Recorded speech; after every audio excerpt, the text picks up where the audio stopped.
What's your best "you had one job" story?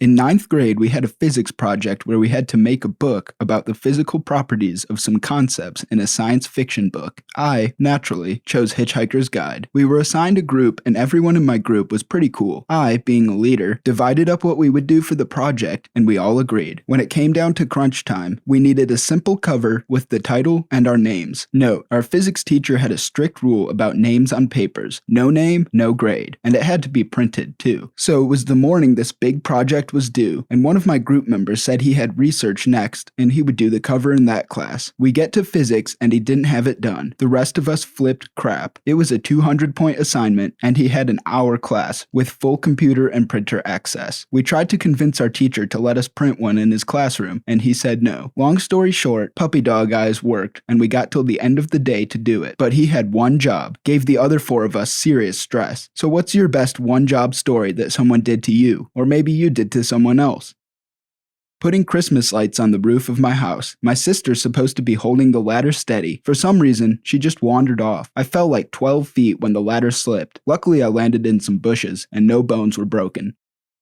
Oh Lord, I have one for this. I played drums in high school band class, and there was this absolutely hopeless druggy child in the percussion section. He was worthless, and would usually just stand around in the back and hope nobody noticed him. One concert, the kid's entire musical challenge was a one-note gong solo, as in the entire band went completely silent long enough for this kid to hit the gong, and then the song continued. The director spent probably 10 minutes of the entire group's pre-concert rehearsal time just working on this gong hit, and he fricked it up. There was a crescendo, an awkward silence, and then a gong hit about 3 seconds after the band started playing again. My friend's roommate was an undergraduate research assistant at our university, basically at the bottom tier of a psychology lab. She was instructed to exterminate a group of rats that were no longer necessary, and managed to instead kill off the generation of rats that had been selectively bred over the past couple of years, effectively ending the investigation. It makes me cringe every time to think about the crap storm that must have followed.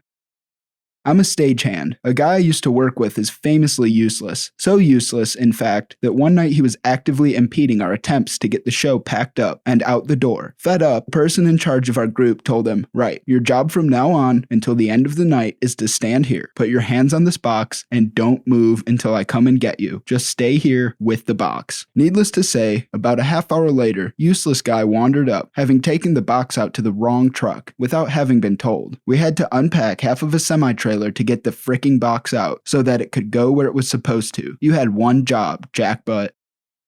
So we had to have a bibliography at the end of a report, and like OP, we divided up jobs. One of my gamer friends said he will do the bibliography, because it was the easiest thing. And so as the rest of us did research, we emailed him the sources, and we all show up on the due date and no bibliography. He tried to tell us he left it at home by accident, but we knew he was just too lazy to do it. We got a 50% deduction because we didn't have all the parts in. Even just one source would mean we would be graded based on what we did. So adding the mistakes we made in the report and our 50%, automatically, we got a 47%. I later learned he didn't get it done because he was playing Driver, San Francisco. That wasn't even that great of a game, dude.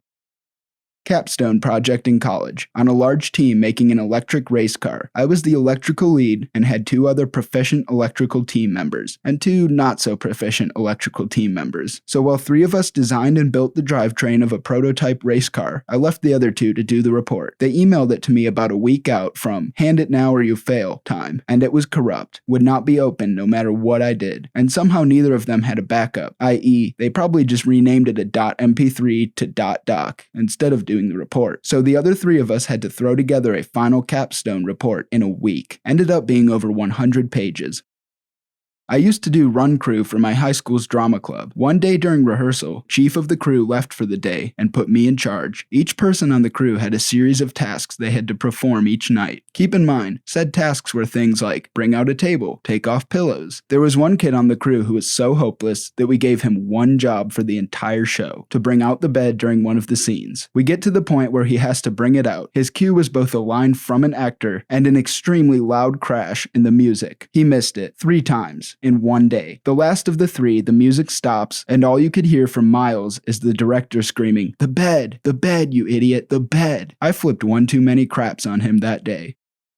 When I was a senior in high school, I was stopping by my house to pick up Smash Bros. Before heading over to a friend's house. I literally walked inside, picked up the game, and left. When I arrived at my friend's, the game was nowhere to be found. Somehow between me picking the game up and getting in my car, I managed to forget that I was holding onto something and dropped it on the floor. When my son was 3 weeks old, my husband and I were really broke and didn't have a dishwasher, so we used to sterilize the baby's bottles by throwing them in a pot and boiling them with water. A few days before the event I'm about to recount, my sister, who was 14, was asked to keep an eye on the pacifiers as they boiled in the pot while she was watching TV upstairs. Of course, she forgot to turn off the stove, and after 5 minutes the water evaporated and melted the pacifiers to crap. So my husband tore her a new butthole about ruining what little we could afford, blah blah blah. Fast forward a few days later, I'm downstairs trying to put the baby down for a nap, while my husband was upstairs playing video games, watching the pot boil for 5 minutes. Lo and behold, he had headphones on and fell asleep listening to music. I was asleep with the baby downstairs, and the smell of smoke is what woke me up. Big clouds were creeping underneath our bedroom door, so I jumped out of bed and walked out of my bedroom and was greeted by a dense fog of smoke. So I immediately ran upstairs where I saw flames licking the roof of the kitchen coming from the stove. I slapped my husband's face several times to wake him up. He immediately freaked the frick out and grabbed the fire extinguisher while I ran back downstairs, covered the baby up in my jacket, and ran outside to the below freezing temperatures of a Canadian winter. I freaked the frick out and never let him live down the fact that he burnt down half of our kitchen when we had been married less than a year. He had one job. This winter, my best friend was being proposed to by his girlfriend right before the new year. I was supposed to pull a plug to cut the lights so he could see the proposal spelled out in glow-in-the-dark star stickers on the ceiling. When the big moment came, I pulled the wrong plug, turning off everything in the room except the lights. The girlfriend had to make out with him for more than a bit while I corrected this. I had started a new job at GameStop. About 2 weeks in, I had to print some labels for the games to be put on the shelf. You know, the yellow used stickers that cover up the entire frickin' case. Well, in the process of doing so, you have to hit like 20 different keys, and then you scan the barcode of the game, and it prints the labels. I had gotten used to the pattern of this, but I was getting careless. At the time, you can manually put in how many labels you wanted to print. By mistake, I had that screen up, and I scanned the barcode, which had something like the number 952,000. Resulting in the computer printing that many labels. I was like, frick. Now it seemed the problem could have been easily solved by exiting the printer screen, but it didn't. Then we thought turning the printer off and back on might stop it, but no it didn't. We thought turning the computer off that had scanned it in would stop it, but no it didn't. Nope, we had to shut the entire fricking system down to get the label printer to stop printing labels, meaning we couldn't ring anyone up, couldn't do crap. Not to mention, starting up the computers is like preheating the oven. It takes forever. I was so embarrassed. I fricked up for the day. I learned a good lesson that day though, especially not being careless when using the computers at GameStop. So for my dual credit English course my senior year, we, as in a group, had to teach definition arguments to the class. I researched the book, made the PowerPoint, and created fill-in-the-blank notes to pass out in the class, while 2 other girls took my PowerPoint and made it super fancy looking. We had this third girl, whose only job was to create an activity, like a game or crossword puzzle or something, and present it to the class. Usually groups always bring candy or sweets to give out to people who do well in the activities. First people done, first to answer, etc. Keep in mind, this girl had 3 weeks to come up with a game. She frickin' walks in with a bag of Doritos, not even cups to put them in or anything. She was just gonna hand them out while playing hangman with the words on the notes, stumbling with spelling the entire time. It was obvious she put no effort into it, and made all of us look like idiots. So she would just stand there, filling in letters, and chuck Doritos at people. A fellow reenactor and myself were tasked to lay down some explosive charges for a battle. They were supposed to be connected to a network of cables that all led to a central location and would be detonated remotely depending on how the battle went. Now here comes the really important part. I tell this individual that the switch for the batteries is not working properly, so under no circumstances should he connect it to the battery until I'm done laying down line. Well, foreshadowing aside, the idiot goes ahead and connects the main wire to the battery, causing the whole entire network of explosives to go off simultaneously. The kicker in my little story is that when those charges went off, I was still putting one into the ground. It ended up taking out my eyebrows and half my darn uniform. I was mad enough to try and kick his butt up and down the beach. However, I decided to act chill and just get drunk with him instead. No harm, no foul. In my teens, my oldest brother was living with my folks and me. He never cleaned anything around my parents' home after this story. Now I know why. He was asked to scrub the toilet. He did it and used the same rags we used to bathe with to do so. The toilet brush was in plain sight. When asked why he would do such a thing, his response: "You use them to scrub your butt anyways. 4 perfectly good washcloths in the trash."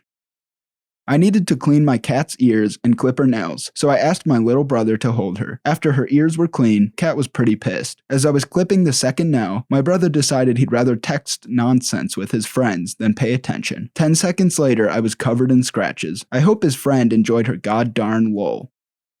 As a freshman in high school, I was a drummer in marching band. Every year, the band went to a festival about 3 hours away from the school to march in a long parade in a beautiful mountain town. It was quite an endeavor. It took 4 coach buses, countless travel cases, and many parent volunteers. The formation went thusly: drum majors, people with the giant batons, then the poms, the marching version of cheerleaders, then the band, then the color guard/flags. This year was notable as the color guard forgot to pack their flags. The band director, a notorious drunk, dropped mad F-bombs, but the color guard still marched with us. There was simply no replacement for the missing flags, so they tried mimicking the movements they would have done with the flags. The judges were less than impressed.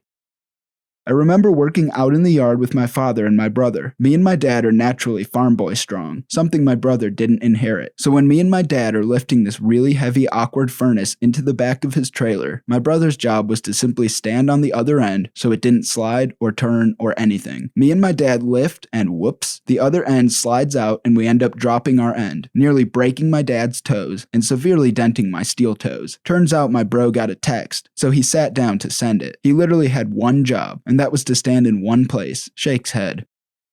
I was babysitting my friend's daughter when I went to pick up some milk. I called over my friend and told him to watch the girl until I came back. 15 minutes later, I walked back inside and the kitchen stove is completely on fire. A 6-year-old girl is trying to put it out by squirting her milk bottle on it, and my friend is running around calling 911. A few friends and I were loading hay bales into a truck for sale. 2 of them were standing on the top of the 15-foot stacks, throwing them down, and one friend and I were stacking them in the truck. Our other friend, who was on the smaller side, had to count. It took us hours of back-breaking work to load that truck. Final count? 100-ish? I wanted a job when I was 15 that didn't involve delivering newspapers, so I got a special work permit for people under 16. So after that, I got a job at Papa Gino's, which is a chain pizza/Italian fast food restaurant. They put me on as dishwasher. I was sorely inexperienced as a dishwasher though, so after about 3 weeks or so, my boss walked up to me as I was washing dishes and said, "What are you doing?" I replied, "Oh, just washing dishes." She asked, "Where is the soap?" It quickly dawned on me that up until then, I just never really had thought to use soap. I just scrubbed the dishes with a sponge and rag in hot water. Ridiculously stupid, I know. I still can't figure out how I was that dumb. My girlfriend and I were helping my dad work on his boat. I was down below helping him with the engines, and my girlfriend was oiling the teak decks up above. We came up to check on her, and she was at the very front of the boat, almost done, painted into a corner. No way off other than to jump over the side without having to walk in fresh oil, screwing up the job. Fortunately, another boat was driving by who helped her off and back onto the dock.